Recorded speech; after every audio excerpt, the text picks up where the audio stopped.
Thank you very much. What I want to talk to you about tonight is how to have a better sex life. Now, there's good and bad news. The bad news is it's not simply going to be a physical exercise. I'm not going to be able to recommend any creams, lotions, or special positions. I don't believe that bad sex starts with a lack of ointments. I think, unfortunately, it starts in your head. And even though we think a lot about sex, we perhaps don't think about it enough or not in the right ways. I want to start by asking what makes something sexy, as it were. Before we're looking at the problems that sex gives us, let's consider what makes something sexy. Why are certain moments, situations, positions especially sexy? I think it has to do with loneliness. For most of our lives, we are isolated, alienated, lonely creatures who do not find an echo to some of our deepest needs in the people around us. We inhabit large, anonymous cities, and then suddenly, sometimes something miraculous happens. Someone allows you deep into their mouth. You can put your tongue right at the top of their upper molars. You can sniff around, and it's wonderful. Now, it's revolting as well when we talk about it. Nothing that is sexy is not also, with the wrong person, revolting. That's the point. It's sexy precisely because it's private, because it's a miniature utopia that you're creating with someone. Think of oral sex. In oral sex, the dirty, poisoned, soiled side of you is, as it were, welcomed by another person. You are no longer just dirty. The dirty becomes clean. Sex symbolically cleanses us. Another person accepts us, the whole of us, and that is a miraculously exciting thing. It's exciting, we call it, it's a turn-on, it's sexy, but it's deeper than that. It's psychologically enriching, it makes us feel fully human. Think of violence within relationships. Within loving relationships, people will hit each other, scratch each other's backs, call each other names, pull each other's hair. What's going on there? Trust. Weirdly, it's trust. It takes a lot of trust within a loving relationship to allow one person to hit another. Violence, sexual games, all of these things, they're not signs of depravity. They're precisely signs of our more aggressive impulses being accepted within a social arena. And there's a tremendous sense of well-being that comes from that. I want to ask why some people turn us on. What is a sexy person? Now, evolutionary biologists have got an answer to this question. They tell us that a sexy person is a healthy person. What we colloquially call sexy is somebody who is symmetrical. Their face is symmetrical. Evolutionary biologists have studied diseases in the womb and in the early years of life and have concluded that people who have facial deformities in later life are almost all subject of some kind of attack, biological attack in early life. So the person we call beautiful is someone who shows a healthy lineage, and we're deeply attracted to that, the biologists tell us.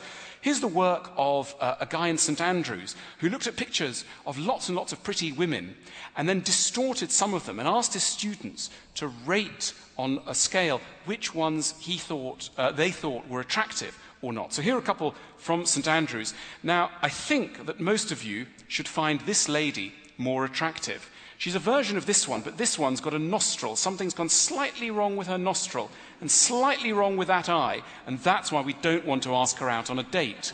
We want to ask this one out on a date because she's dead symmetrical, and we are really turned on by symmetry because we want to have a child with her, and that child will stand a better chance of having a long and happy life. Now, the problem with an evolutionary biological analysis of life is not that it's wrong, it's right. Sure, it's right. The problem is it's very boring. It's very boring. Okay, so what if this is the case.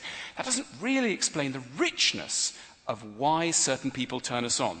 Check out this lady. I think she's a bit of a turn-on. She was painted by Ingres in the 19th century. She's called Madame de Vaussé. She is absolutely symmetrical. Beautiful face. A researcher from St Andrews would find her totally healthy from a biological point of view. But she's much more interesting than that. When she turns us on, it's not just that that's turning us on.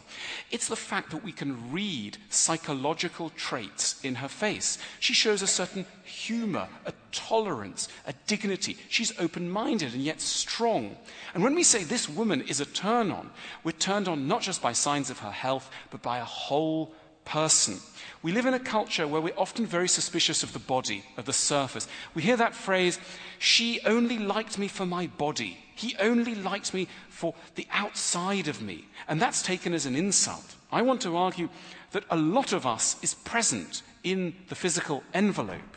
It isn't an insult to say to someone, you turn me on. That can be a deep analysis of who a person is rather than just a shallow one. Now let's think, why are we not all turned on by the same person? It's because we all had different backgrounds. It's because, if you're a heterosexual male, we had very different mothers. And according to who our mothers were, we might get a stronger or weaker impulse to take one of these ladies out on a date. Now, let's imagine that your mother was a kindly soul, very reliable, very nice, but a little bit dull, indeed on a bad day, a bit oppressive, a bit rigid. Now, who would we want to take out? Of course, we'd want to take out Scarlett, because she's a little wilder.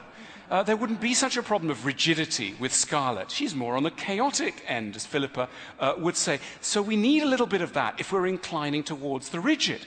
However, if you've had a very chaotic mother, she was dynamic, she was attractive, but she was all over the place. Your own real needs were not taken care of. Well, then Natalie might come to seem a lot more attractive. So, in other words, when trying to analyze what turns us on, ask what's missing in us. The person who turns us on is going to contain within them all sorts of psychological traits which we're attracted to but slightly short of.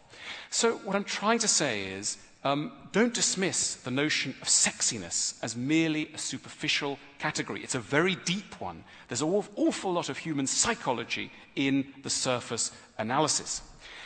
Now let's think of the problems of sex. One of the problems of sex, well, there are really two big problems of sex. Either we're having too little sex. Who here is having too little sex?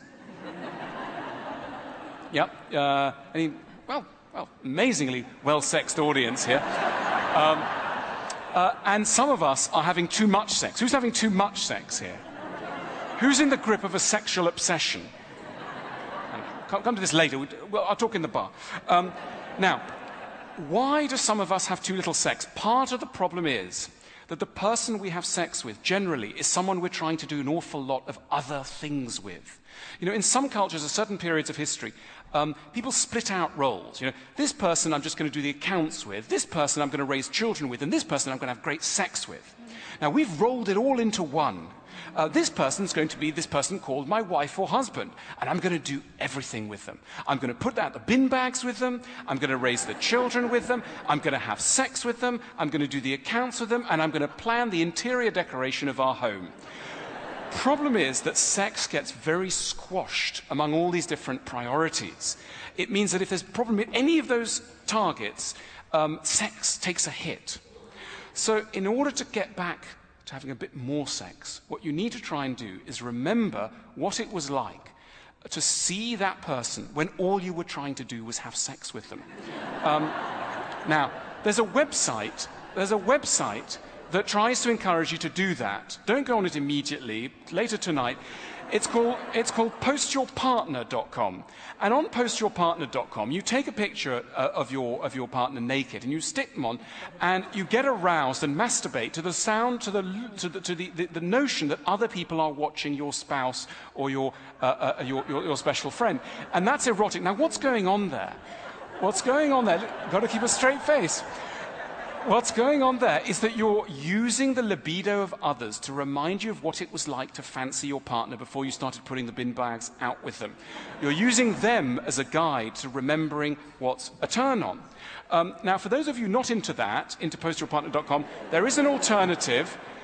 This is the Park Hyatt in Tokyo. It's going to cost you about $400 a night. But it's perhaps more noble than the Post Your Partner. But the same thing's going on. A hotel separates out the functions and reminds you yet again of who that person was before they became so confused with other things. Incidentally, what we're being asked to do is to reappreciate something which was always around and which we're not looking at properly. In other words, the problem of not having enough sex is not knowing how to look properly. We should take a leaf from the eyes of painters. Painters do this all the time. Take Edouard Manet, who painted some asparagus in the 19th century. And the thing was, we've all eaten asparagus thousands of times and don't think about it twice. But Manet made one of the great works of the 19th century by looking at them properly, looking at them carefully. And my suggestion to you is look at your partner as Manet looked at asparagus. Bring them to life with the same degree of respect and complexity. Now, let's think about the other problem, which is having too much sex, or rather being in the grip of a sexual obsession. The problem with sex is that we often use it not to think about stuff that's quite painful. Sex comes along and fills a vacuum. You know, when you don't want to think, and you've got something pressing, all sorts of difficult things to do, and you're in front of a computer, what might you do, guys? Guys, what might you do? Yeah. You know what you're going to do, right? You know what you're going to do. You're going to put something in the internet, right? And you might become fall prey to a sexual obsession because you're using sex to divert you from anxiety. That anxiety is important, and you're running away from it to sex. Don't. Now, some people in history have tried to tell us not to have too much sex, not to think about too much sex. They've been aware of the power of sex, and they've got us to try and do various things, not to think too much about sex. And when we think about these people, we think, oh my goodness, how repressed they were, dressing to head to toe in gear, getting too turned on by the sight of an ankle. This seems ridiculous. We think in the modern world that we are liberated, right? And that we don't need to worry too much about the physical and about the erotic and about sex, because it doesn't really matter what you're looking at. You can be thinking about, microbiology or the fate of human beings. You're not going to be distracted by certain visual images. These things are not going to put you off. You're not going to change your priorities just because there's somebody sunbathing semi-naked next to you. Grow up. Now, my analysis is, yes, we will. Very many of us, very sensible people, get very, very, very affected by these sort of things. Now, I'm not necessarily recommending this, but I'm thinking let's think about the power of sex sometimes to draw us away from things that are very important. Let's not let sex be used as a distraction from very necessary internal processes. Let's sometimes admit that a certain amount of censorship and repression is not just for the Victorians, it's not just for the religious, it's for all of us. If we're trying to have a good life, part of that good life will involve some censorship, some repression. To conclude, we'd be awfully sensible if we didn't have a sex drive. We'd be very mature, very respectable people by now. We could take ourselves seriously, very seriously. We could almost be growing smug about the sort of people we are, clever and wise and noble. Fortunately, we have a sex drive. And that sex drive doesn't allow us very long to think of ourselves as sensible beings, because we know what's going on in our minds. We know every day as we ride the tube, as we walk the streets, there's stuff in our minds that if a video camera was put in there, we would just look absolutely absurd. And that absurdity is rather nice, in a way. Let's respect how ridiculous sex makes us. It gives us enormous amounts of pain, but it also gives us that vital, psychological, philosophical lesson to remind us not to take ourselves too seriously. Thank you very much.